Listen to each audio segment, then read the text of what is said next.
Ici la radio. L'émission qui s'appelle Haut-Parleur. Il faut m'expliquer le concept peut-être. Je pense à un homme qui parle debout. Quelqu'un qui se lève pour énoncer sa parole. Les haut-parleurs. Ah, ça peut faire penser à mon téléphone aussi. Sur quel thème c'est? Ça fait penser à la démocratie, en gros. L'émission qui s'appelle Haut-Parleur. Lundi 14h-15h à la cafette. C'est bien.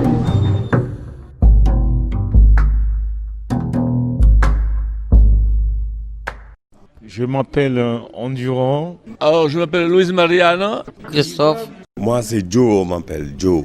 Axel. Je m'appelle Endurant, phénoménal.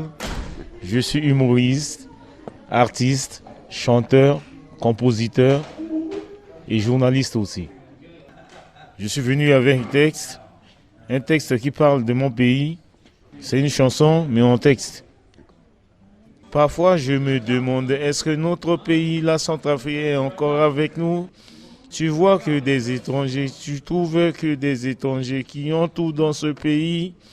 Ils ont des belles maisons, ils habitent des belles quartiers sécurisés, ils font des beaux travaux, ils ont épousé toutes nos belles sœurs. Leurs enfants vont dans des belles écoles pour demain diriger notre pays, nos enfants. Le pays est vendu par les étrangers. Il nous reste que des larmes pour pleurer. Oh. On ne sait même pas notre avenir de demain. Pas de formation pour les jeunes, pas de travail pour les jeunes. Le chômage à 90%, ça continue bientôt. Il y aura la guerre civile pour récupérer ce qui nous appartient. La jeunesse et le peuple, ne soyons pas naïfs. Il est temps qu'on se lève pour réclamer ce qui nous doit, nous revient. Je suis pour la paix, je suis pour la dignité. Fais comme moi, lève-toi, bats-toi pour l'avenir de ton pays et celui de tes enfants en RCA. Ne nous laissez pas berner avec les slogans guerre entre chrétiens et musulmans. Ce sont des terroristes, ce sont les criminels, ce sont les djihadistes qui sont venus nous tuer. Lèvons-nous comme un seul peuple, unissons-nous pour les mettre dehors, car le sang des innocents a beaucoup coulé pour ce pays. Quand on n'a pas profité, la Centrafrique aux Centrafricains, je le respecte ou je le quitte, je l'aime ou je le quitte. Les casques bleus et les ONG doivent aller à la Syrie, car chez nous il n'y a pas de guerre. On a un président élu démocratiquement. Tous les rebelles déposent les armes car ils ne peuvent pas venir pour s'il faut. Avec l'essence, on va faire leurs affaires. Peace and love dans mon fief, la RCA. Merci. Alors, je m'appelle Luis Mariano, je viens du Pays Basque, je suis né à Gijón. J'ai coécrit les chansons d'opérette et d'opéra avec M. Francis Lopez et je vais relancer l'opérette et l'opéra à Toulouse. Je partirai à Paris, je passerai 10 ans à Toulouse, 15 ans à Paris, après je fais le tour du monde et puis voilà. Je vais gagner énormément d'argent parce qu'il y a une malle d'or dans l'opérette et puis voilà. J'espère que je serai à la hauteur et puis on verra plus tard. Voilà. Violette impériale, Andalusia, le prince de Madrid, 3 jours à Paris, la caravelle d'or, le pays du sourire, et Mexico et Violette impériale. Voilà. L'opéra, c'est ma passion. Adieu, Saint-Jean de Luz, mon pays, ma montagne. Adieu, Saint-Jean de Luz et mes vertes campagnes. Un live and direct, 45 ans bientôt, Christophe, né le 13 juin 1973. Cristofo Antonio, on fait un atelier radio.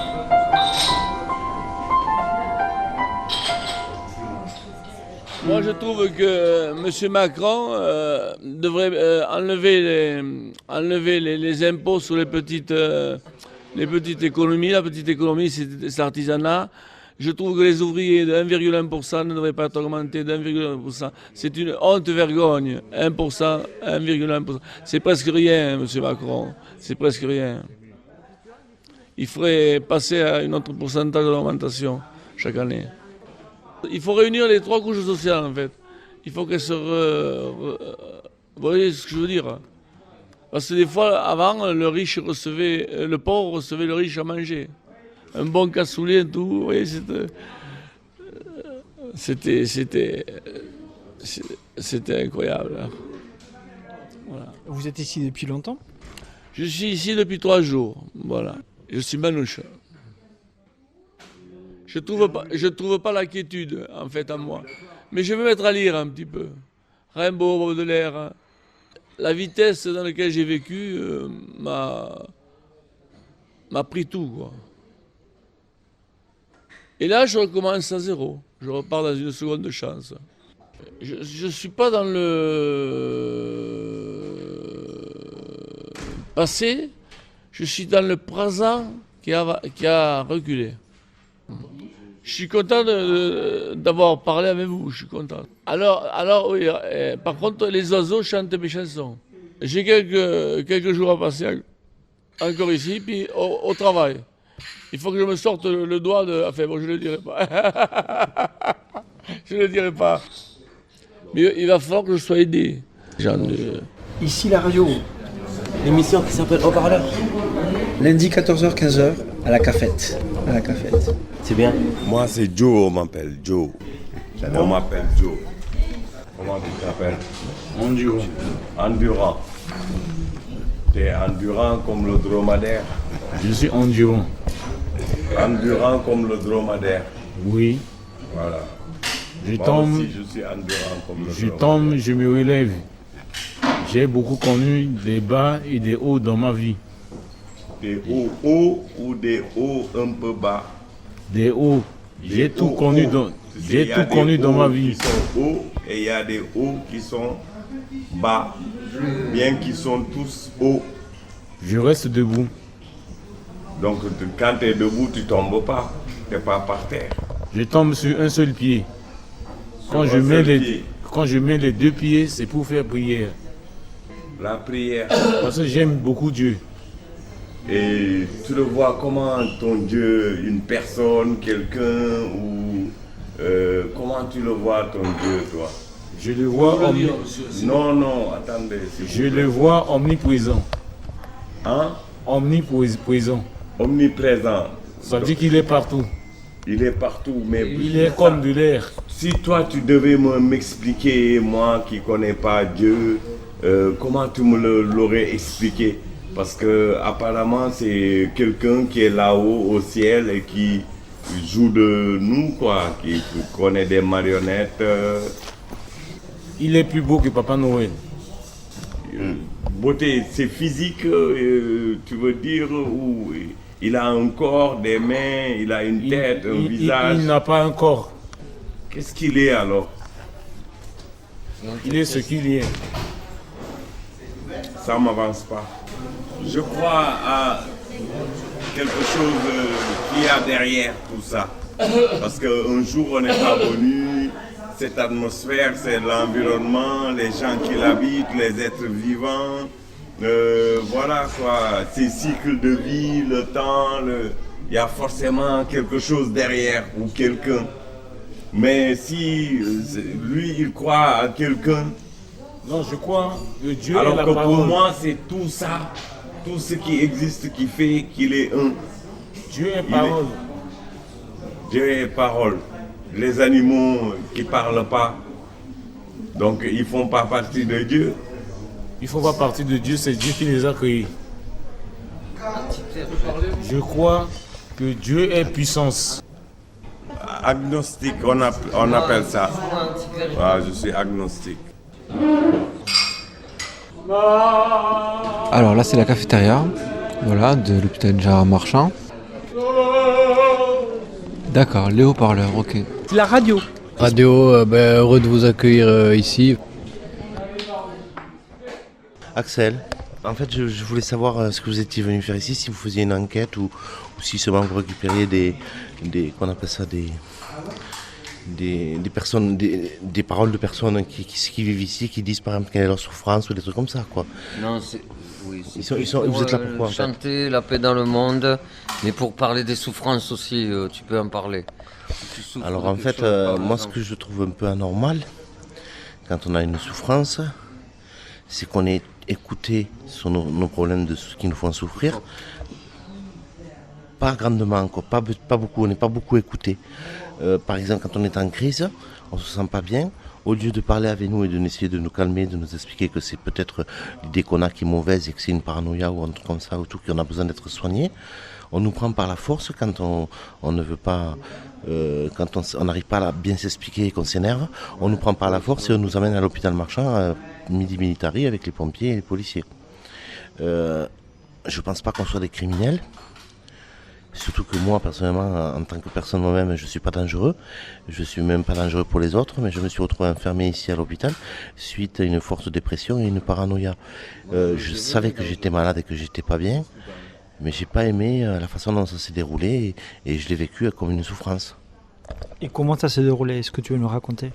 Eh bien, en fait, pendant la nuit, j'avais une psychose très importante. J'avais ouvert la porte de mon appartement et je faisais des prières au bon Dieu parce que je suis chrétien et tout ça, et je le faisais un peu fort, ça dérangeait les voisins.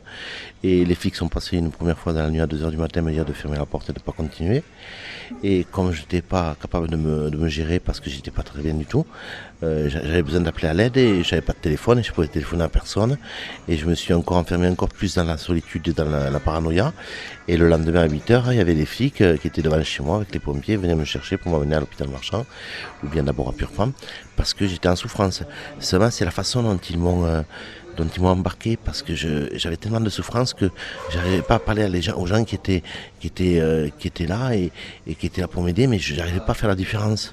Et au lieu de m'embarquer positivement, d'abord me calmer, puis ensuite m'embarquer dans le camion, ils ont utilisé la force, quoi. Et quand on utilise la force contre une personne malade, ça fait peur. À la base, ils ont peut-être pensé que vu mon physique, je pouvais me défendre et tout, mais je vais pas vous mentir, j'ai jamais fait d'arts martiaux, j'ai jamais fait de sport de combat. Je sais pas me défendre quand il y a une bagarre, j'ai plutôt tendance à partir en courant et m'éloigner. Mais ils font ça avec tout le monde. Le truc, c'est que c'est leur façon d'agir qu'on a.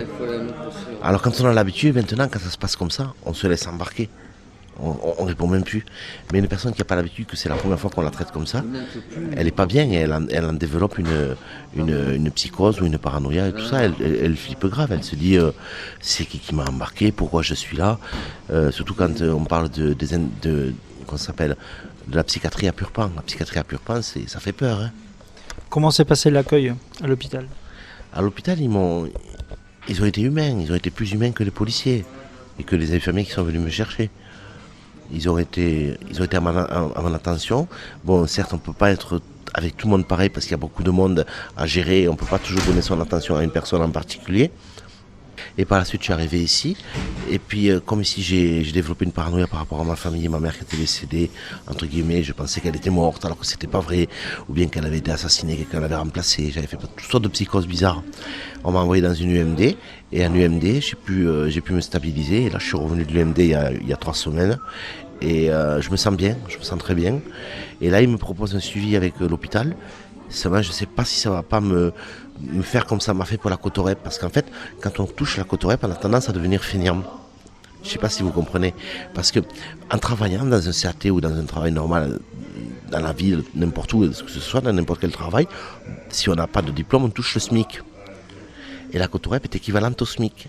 Donc ça donne envie de ne pas travailler. Dès qu'on sait qu'on va toucher 800 € sans rien faire, et bien ça, on reste à la maison et on profite de ce fait qu'on touche 800 € et on travaille au noir. Ou voilà, quoi. Il y a toutes sortes de trucs qui existent.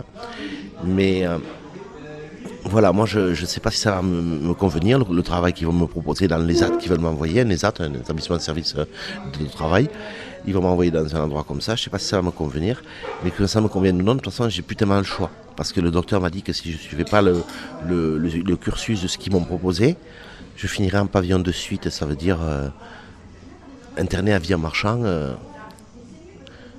et avoir la vie à Marchand tout le temps, quoi, pas avoir de vie à l'extérieur et tout ça. Les haut-parleurs, l'émission en direct de la cafette. Et on passe quand à la radio? Tous les 15 jours, le jeudi 13h30 sur Campus FM. Si on a des admirateurs, il y aura un répondeur pour qu'on reçoive des messages. 07 67 63 35 37.